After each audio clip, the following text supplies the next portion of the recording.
Hi, everybody. This is Dixon, And I'm Jose. and welcome to episode 6 of Southwest Side Stories.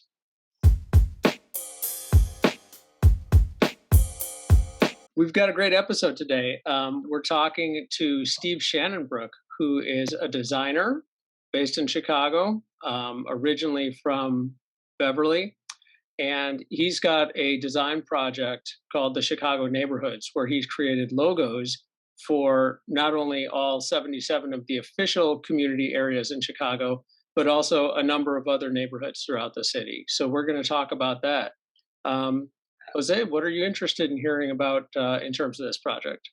I have a background in urban planning studies, and the way that a Chicago neighborhood creates its own character seems pretty nebulous work. So yeah, I'm definitely interested in his creative process. Be interested to see what his take on Archer Heights is. It's a odd neighborhood. I mean, in the sense that it's a pretty quiet, sleepy neighborhood. We had people, come out for remembering 9/11. We also had people come out for Mexican Independence Day pretty hard at the same time. It's a neighborhood that has a lot of Mexican community, but people also go wild over like niche Chicago cultural scenes. Like the Chicago PD is a TV show that probably doesn't get a lot of national airtime. I didn't even know it was still on, but they've been filming right by the school I work at, and people have been getting really excited for that. So I'm just interested to hear what his creative process is for like what makes a neighborhood's character their character. But you've been working on the Southwest Side specifically way longer than me. So I mean, what do you think? Well, yeah, I'm definitely interested in hearing about, how he sort of comes to the identity of neighborhoods. There's some neighborhoods that I'm sure he knows well, and some neighborhoods that he probably knows less well, even for people who've lived here their entire life. And neighborhood identity can be very contentious. Um, but certainly there's some undeniable iconic stuff going on in our neighborhoods. And one of the things that is iconic on the Southwest Side, I think pretty inarguably, is Marquette Park. It is an enormous park. It's a jewel of a park here on the Southwest Side. It has some important history connected to the Civil Rights Movement. Um, there is a Martin Luther King Memorial in Marquette Park. And so the park has a lot going for it, but we visited earlier this week, my daughter and I did, and we saw that the playground, unfortunately, was in a state of disrepair. Relatively small playground, and the slide was all cut up. A lot of the playground equipment was really pretty severely damaged. So we took a couple of pictures, put them up on the Southwest Collective social media, put them in some neighborhood pages on Facebook. People were commenting that, yeah, the park has been in this state of disrepair for many years. They've complained. They have, called 311, all the things that they're supposed to do, and nothing has happened. So earlier this week, Southwest Collective Executive Director Jamie Groth Searle talked to CBS. They contacted her based on some of these Facebook posts, and they said, "We want to talk to you. Let's go to the park. Let's shoot a segment for the news." She got there, and no sooner than after they arrived, some city crews showed up and started disassembling the playground equipment. So Wow. yeah, so that happened quickly. On the one hand, it's frustrating because people who live in the neighborhood have been, kind of raising the alarm on this for years, and nothing has happened. Um, but thankfully, the dangerous equipment was taken away. The unfortunate part, of course, is that now there's fencing up, and we don't know when the playground is going to be rebuilt and accessible for people in the neighborhood. And if you look at an aerial photo of Chicago, if you look at Google Maps, if you're familiar with the area at all, you know that there aren't a whole lot of parks, and especially not a whole lot of big parks in the immediate vicinity of Marquette Park. I think you have to go 10 blocks to the north. I think you have to go 12 blocks to the west.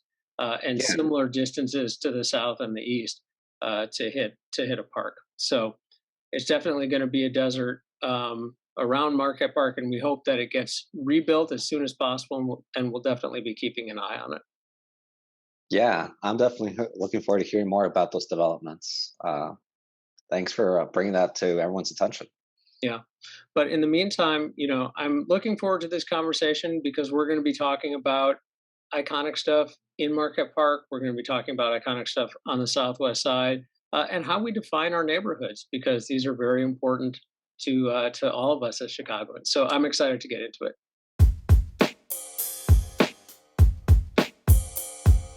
All right, I'm here with Steve Shanabruch, who is the designer and creator behind the Chicago Neighborhoods Project. Um, Steve, do you want to just introduce yourself and maybe talk a little bit about the project? Yeah, Steve Shanabruch. I was born and raised in Chicago. Grew up on the south side, southwest side ish in Beverly. Now I live in Portage Park, so I'm way northwest now. So I started this project in 2011 because I was kind of creatively unfulfilled in my full time job.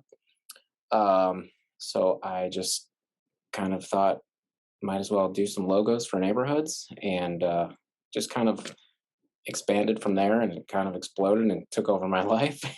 And yeah, so it's been going on for almost 10 years now. I think I first started making logos in the summer of 2011. So yeah, it's crazy. But yeah, a little more than 10 years ago. So Yeah. it's great to see that it's going strong. I was looking at the site, and I've been familiar with the project for a while, but when you described it, you said it combined two of your loves, Chicago and design. Right. So I wanted to just kind of take those separately, and maybe we start with Chicago. You said you grew up on the southwest side. You know, talk about your love of Chicago and how that kind of informed the project. Well, it's interesting because I couldn't wait to get out of Chicago when I was in college. Um, but I think once you leave, you realize how special it is and how great it is, especially coming back as an adult. My wife and I have been back here in Chicago since 2008. Um, so I was gone for about 3.5 years, and you gain a little bit of appreciation for what you're missing once you're gone. But yeah, it's ever since we came back, I had a lot more of appreciation for the architecture, the different neighborhoods. I don't know, just everything, the diversity, and yeah, it's just it. Moving away, you realize how special this place is, and it's great. Yeah, Yeah, and I think Chicago is a city that's really defined by its neighborhoods. Like right. its neighborhoods have very distinct character. Um, and there's the 77 official neighborhoods according to the city, and then there's many more depending on, when you get down to the neighborhood level and how people define that where they live. Yeah. Um, so talk a little bit about, conceiving this project as focused on neighborhoods and that being sort of like a defining part of what makes the city what it is.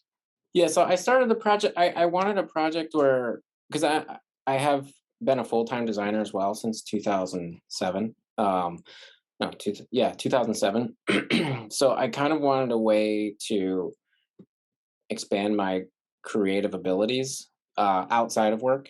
So I started doing these logos because there's a lot of neighborhoods, there's a lot of community areas, and I was like, well, it might be a good way to not only learn the city better, but also push myself in new creative directions where I might not have gone before or haven't had the opportunity in my full-time employment to do. So that's kind of why I started doing the neighborhoods, the logos, because there's just like almost limitless. According to Wikipedia, there's like over 200 neighborhoods in the city. So I was like, well, I, I'll probably get bored before I run out of things to do. So I just thought it was like a good way to just go. And previous to the neighborhood idea, I was trying to think of an idea where I could just have almost a limitless slate of things to do. And I thought maybe doing logos for streets, but then I was like, well, there's way too many streets, and so many streets just like cut through, the whole entire city. So I don't know how you define one, like the look of a street compared to like the overall look of a neighborhood, maybe, or the identity. So Yeah. I somehow landed on neighborhoods and haven't looked back.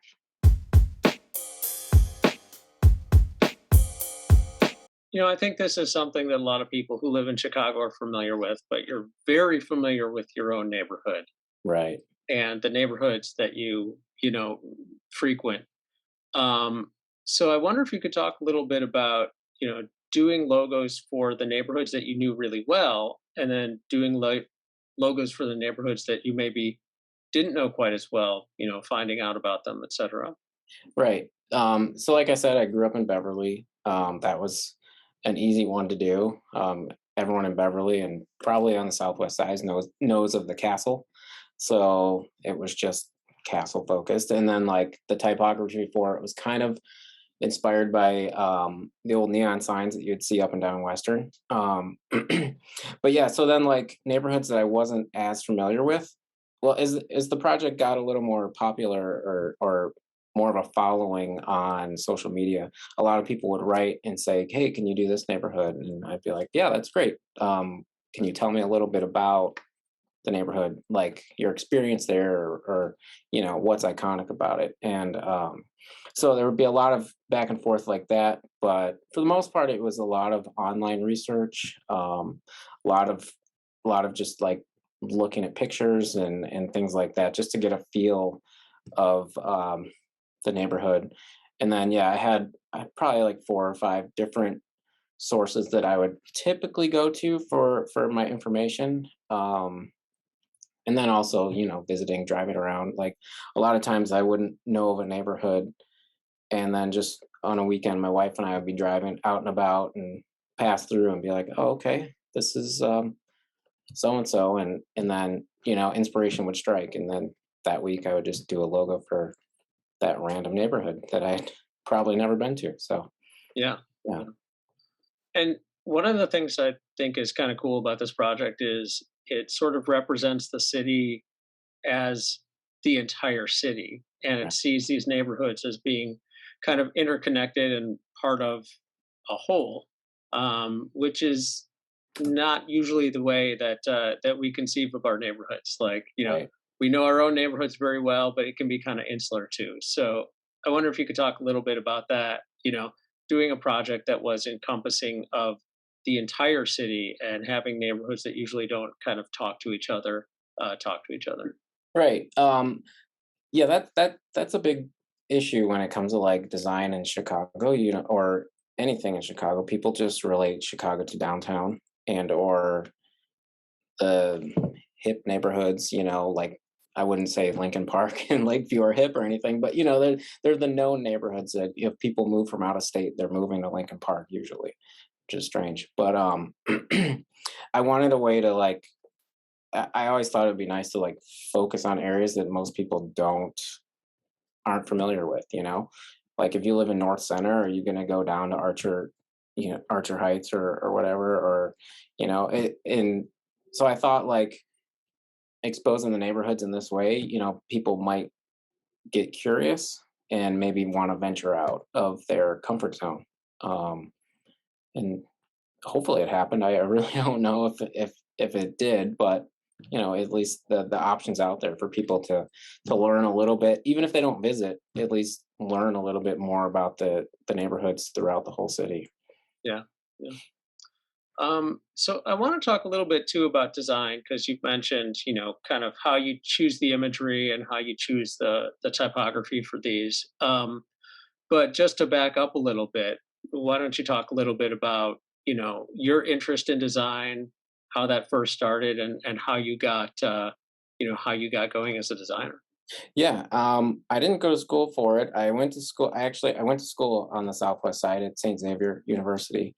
I went for mass communication. I had a radio show on WXAV, and then my senior year, I actually interned at the Jerry Springer Show downtown, and that that led me to moving to Los Angeles after college. But I was miserable, and my college roommate put a bootleg copy of Photoshop on the computer that I had in our dorm room, and from there I just kind of like started messing around. And I mean, I'd been artistic my whole life. I took art class all through grade school, high school, and then a few in college as well. Um, yeah, so from there I just kind of learned the programs, and I eventually found a design job, and since then it's just been my life, my career, and yeah, it's what I like to do, even when I'm not working. I'm looking at the logos that you put together, and you've got, I see, maybe a dozen or so here on your website, um, throughout the Southwest side. And I just kind of want to go through them and get your impressions here. So we'll go in alphabetical order. But I see Archer Heights here. Each of the logos, you've got sort of a black and white photo as the background, and then you have the logo in the front. Right. So Archer Heights, it looks like you've got the inside of a factory. I'm not sure if this is the Greater Chicago Food Depository or not. Yep. Yeah, it is. Okay, yeah. So inside of the food depository, and the Archer Heights logo sort of has a dividing line between it that seems like it might be reminiscent of Archer Avenue. But That is yeah. correct. Yeah. So talk about how you came up with that. Well, there's not too many diagonal streets in the city, and I just kind of wanted to play with that here. And it was nice because a lot of the letters, I'm staring at the logo now, a lot of the letters like lined up, and it was easy to like slice them so they could line up on top of each other and create some sort of a hopefully pleasing graphic here. Yeah.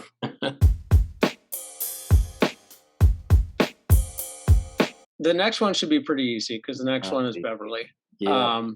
So it says Beverly, a village in the city. You've got the image of the castle. That's all part of the logo, and then the background image looks like the Southside Irish Parade. So right, the Irish dancers, which I guess most people, yeah, the parade is what a lot of people associate with the neighborhood that aren't from the neighborhood. Yeah, so a lot of times the pictures in the background, I just kind of hopefully find something representative of the neighborhood, even if it wasn't related directly to the logo that's on top. I kind of just, the background, I kind of wanted to almost fade to the back a little bit and just have the logo more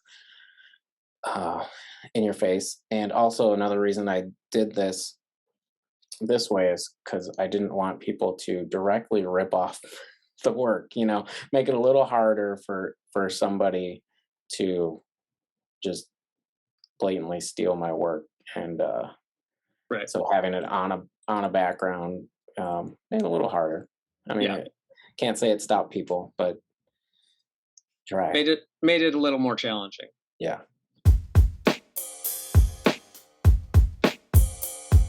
Okay, so Brighton Park, this one I like a lot. You've got some rail lines in the background, and then the logo itself, you can see a bunch of rail lines kind of bleeding down into the letters that form Brighton Park. So right.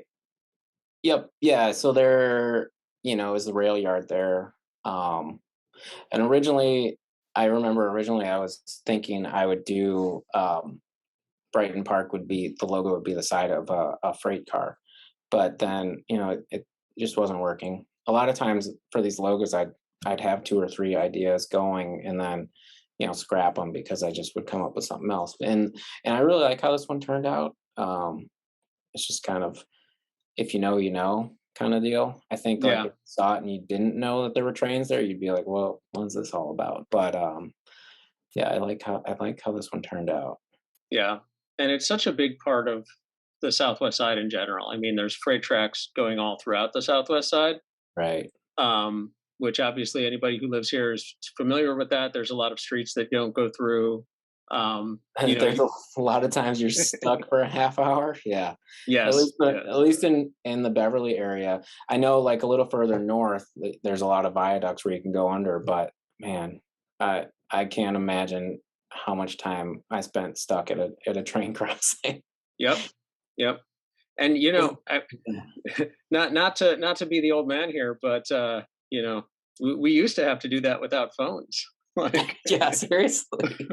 now it's a little bit easier, I You would just sit there and I mean, if you guess. were that bored, you would count the train cars, you know? Mm-hmm. You're like, Mm-hmm. "Oh, this," yeah. Yeah, for And then they sure. would stop, and then you'd be like, "Oh, no." Yeah, something's going on. I really like this one too. So you've got, you know, the letters clearing, and then there's, sort of like this sort of white shape that recedes from those letters.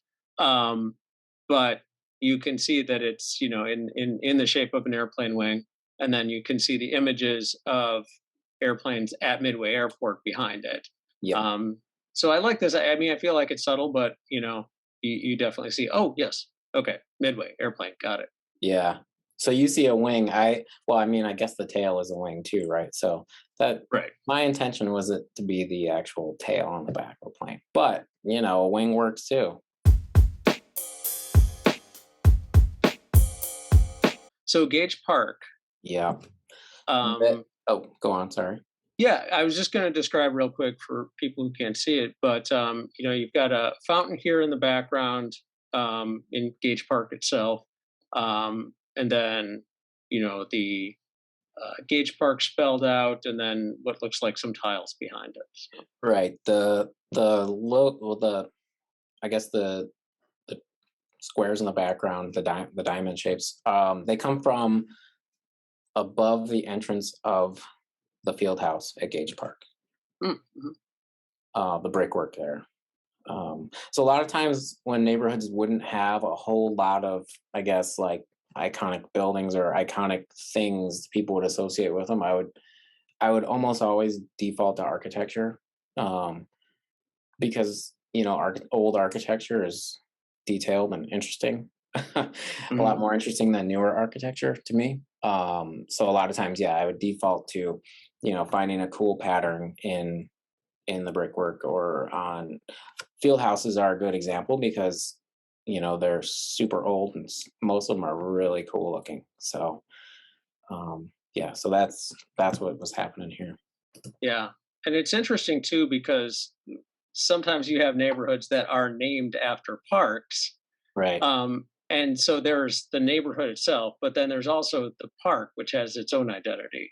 Yep, exactly.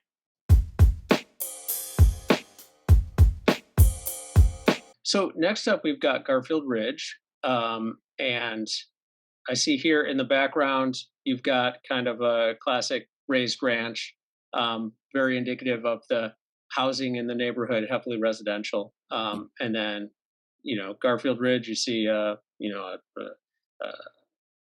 ascending line at the bottom that goes alongside the text. Right. So that is to subtly play off of the whole ridge, the super high ridge in Garfield Ridge. Not exactly, but that's how it got its name because it was a little higher, I guess, than the area around it. And yeah, that was the whole thing with this one, the meaning behind this logo. Then we've got Little Village, and picture in the background from the neighborhood looks like we may be on 26th Street here. Yep. And then, of course, the logo itself includes the image of the arch, and then Little Village as letters within that. Yeah. Yeah, obviously the arch is the most iconic thing about the neighborhood. So I wanted to include that.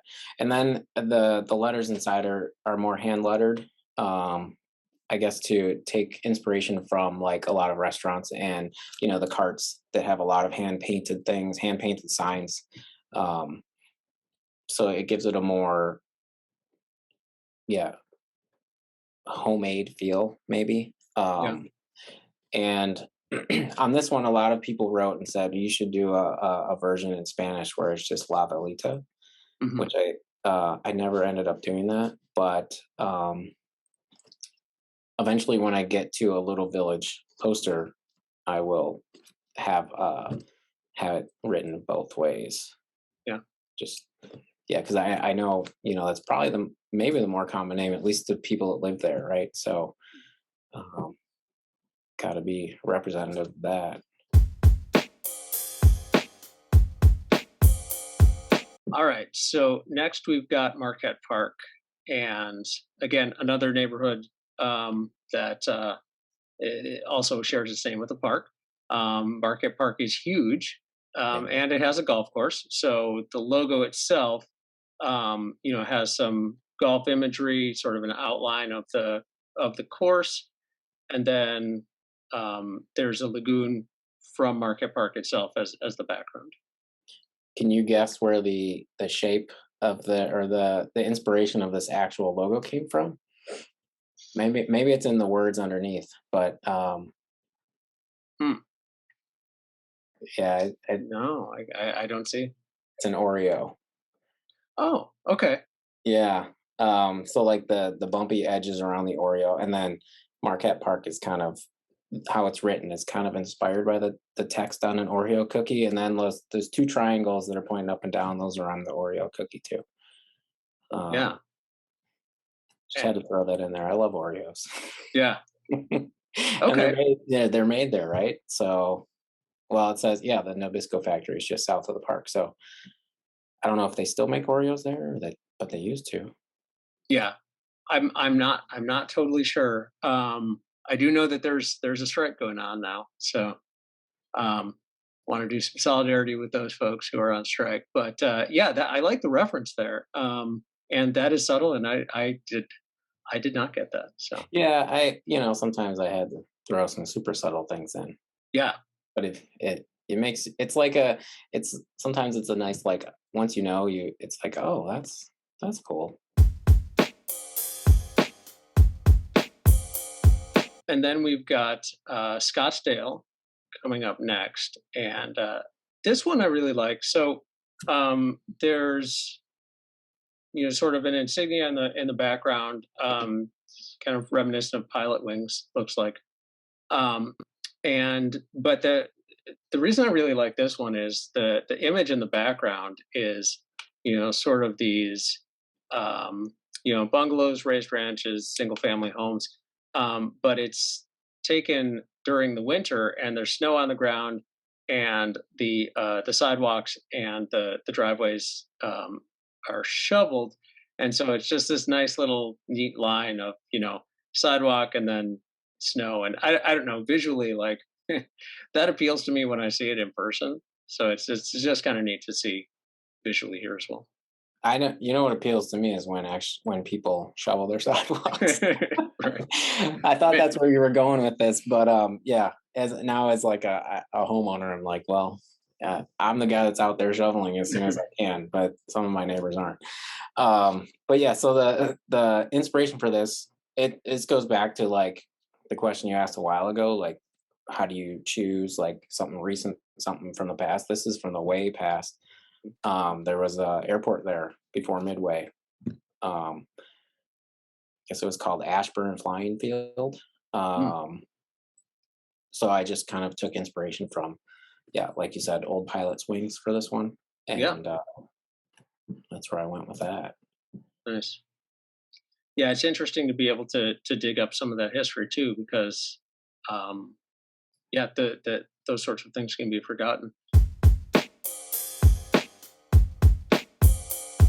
So then we've got West Lawn, which is the neighborhood immediately to the south of West Elston, um, and the logo itself is sort of ornate. There's some curly cues around the text, and then in the background there is the Indian at the corner of 63rd and Pulaski, which if you've ever driven by it, you know it. If you live in the area, you know it very well. So Yeah, yeah. So for this logo, well, yeah, obviously everyone knows the Indian around there at least. But for the logo, I took inspiration from, I think it's the Balzikis Museum of Lithuanian Heritage. So Mhm. that's where they like the holding shape comes from, and maybe even the text inspiration on this one. Um, yeah, I definitely that's where this came from. Yeah. Okay. So that sounds great. So again, one of the things I really like is that you drill down to the neighborhood level. Kind of put care and attention into representing you know n- specific neighborhoods throughout the city. And so thanks for indulging that tour of the Southwest Side ones that you did.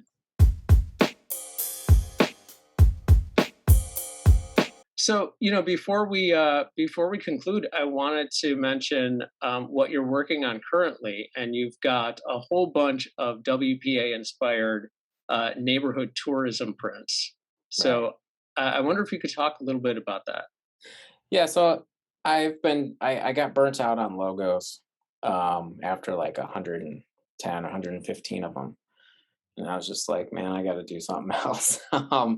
So I've always loved the WPA prints, the national park prints. We have one in our house from Rocky Mountain. It's not like a Rocky Mountain wasn't one of the original ones from back in when they made them in the 30s, but it's a recreation. And I was looking at it one day. I was like, that would be kind of cool to feature iconic things in neighborhoods, to people for people to hang up on their walls.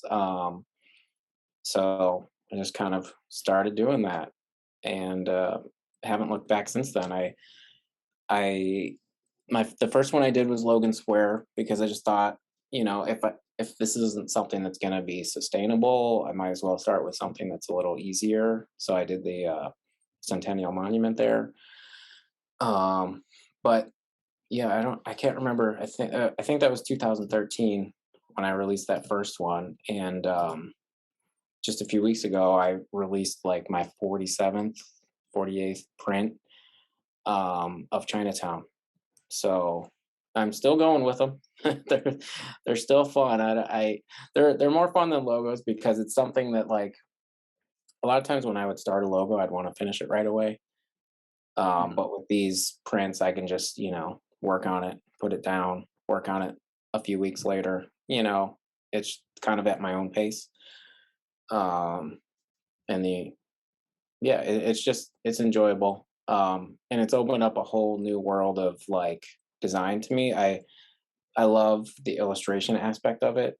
Um, so a lot of work I do outside of the neighborhood stuff and outside of my full-time job is illustration work in this similar style. So it's been real fun and a nice journey to go on.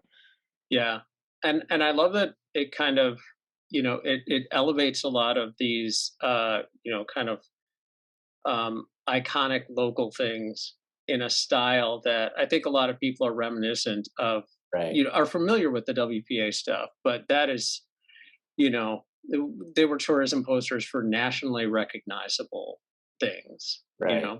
Um, Yeah, I think people seeing these get a lot of sense of pride, like, somebody from McKinley Park, because I have a McKinley Park print that features the lagoon and then one of the buildings from the manufacturing district in the background. It's like, how often does somebody from McKinley Park have art featuring their neighborhood? It's kind of like same with the logos. I just have tried to represent every corner of the city at this point, so I don't want to just place focus on the areas where I think people will want to buy a print. It's like, who cares if you live in Lakeview and you want to print? I haven't done a Lakeview one yet. But like these smaller areas, and then not only is it a sense of pride, but then like when I post these online, hopefully, like I said about the logos, it gives it awakens some sort of curiosity in some other people to maybe venture out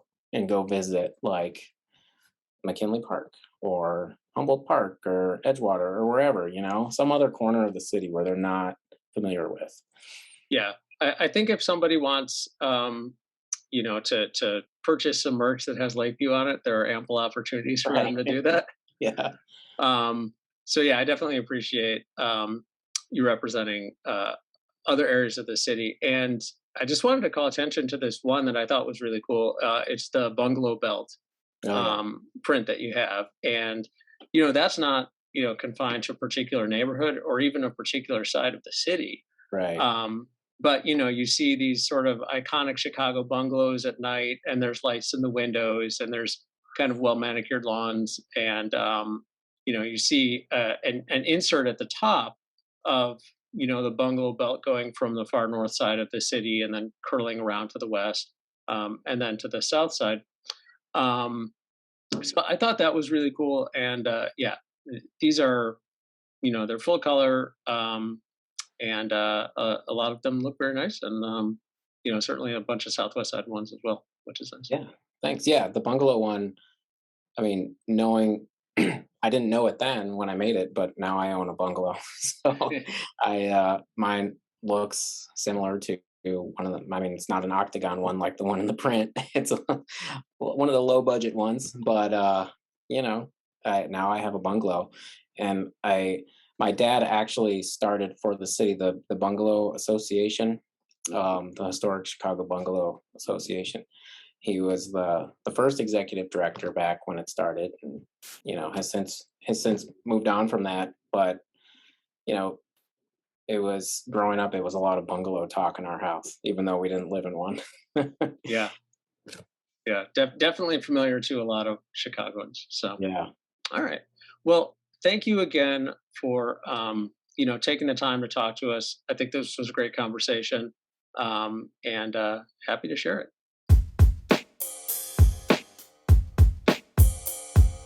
All right. I thought that was a really good interview with Steve. It was interesting hearing his take on how he came up with logos and how he represented different Chicago neighborhoods throughout the Southwest Side.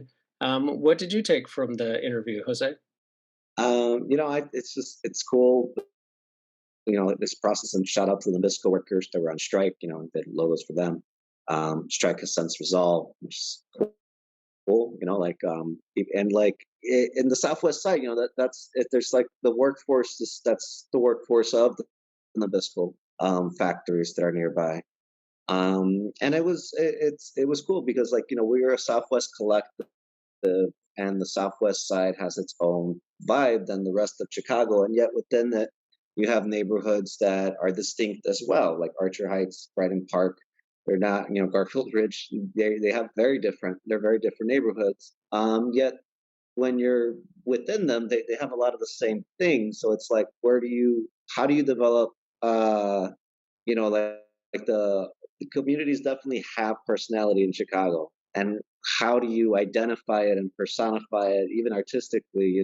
It's always fun to talk about. But whenever there's like, whether it's a restaurant or a school, or whatever it is that's binding an area of activity, seems to to be a recurring phenomenon within Chicago. That's just like, it's what makes the city have so much different character, that within such tight spaces. Yeah. Yeah, definitely agree with that. And it's interesting because sometimes this can be contentious too. You're talking about the Nabisco workers, and definitely shout out to them for winning a new contract.